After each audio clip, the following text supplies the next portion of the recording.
from the process of actually writing, for example, the story, to actually getting released on iTunes and the shops? Yeah. How long would you say that process? That's about a year.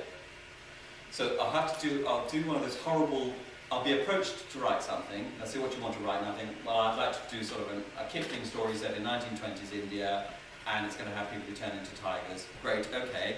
So give me a synopsis. So then I have to go and I'll write that horrible thing in synopsis. That synopsis will then be given to the company Big Finish, who have the license to do Doctor Who. They will then approve that, see whether or not they like it. That then gets sent to Cardiff, where they do TV Doctor Who, for a load of BBC executives to read it through. That's another month process where they read through 150 words. And they will then say, you can't, they'll say, you can or you can't do it. And then that'll come back, it'll be given to me, I'll then write the script. Now, there's a whole thing to do with drafts and whether you're going to write draft one and then it'll get corrected. It does vary on what you want. I never give anyone anything other than the finished draft. Because I know writers who write, like I was saying, they'll just write from the beginning to the end and then they'll send that off and that'll be it. And then they'll wait for someone to come back with notes, and then they'll do a second draft and send that off, and that'll be it, and then they'll come back with notes and do that. I don't do that, because my fear is always that they will accept draft one, and that it won't have been the best of my work.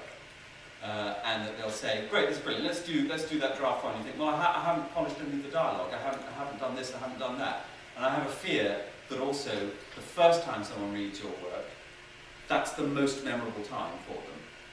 And that even if your draft is slightly ropey, they're going to think, great, you've got it better in draft one. So I give them what I would be very happy with being the final draft, being made. And then if they come back with any notes, I will adjust that and we'll come to a compromise on this or whatever. But I always fear that if you give them something that you know is not your best work and you know is not absolutely finished, then they will make it. There'll be that one time when they go, yes, we haven't got any time, it's been advanced, since your script's come in first, we're going to just make your script. And you go, well, I haven't finished it. And they go, no, it's too late, sorry, that's it, and we'll make it. So if I do have drafts, it's entirely my own business, and I redraft it until I'm happy with the finished bit. I then hand that over. The company that I work for, Big Finish, will then read that, and then they'll approve it. They'll then send it to Cardiff, who for some reason are this desk. They'll then send it over here. Cardiff will then take a month to read it, and then they'll send it back to me. And the things that Cardiff will say sometimes are, you can't do this because we've got an episode coming up where that's happening. Or you can't do this because that doesn't fit in with the brand. There was an irritating phase when no one could drink alcohol for some reason at all in any of the audio adventures. And then Russell T Davies had the Doctor drinking lots of alcohol on TV, and then suddenly it's allowed again. Obviously, hardcore sex is probably going to be sent back with you can't use this. But sometimes they'll rarely fiddle with your finished product. They will tend to fiddle with your synopsis.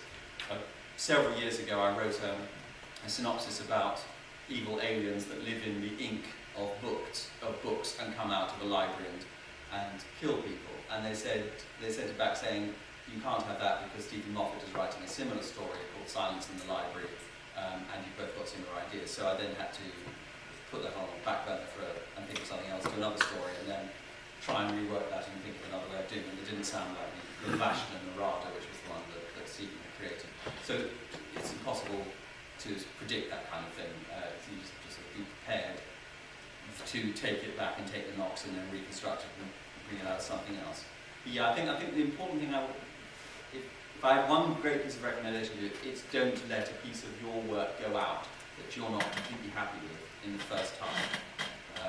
There's always room for improvement, but try and make sure it's as good as you can make it when it first goes out.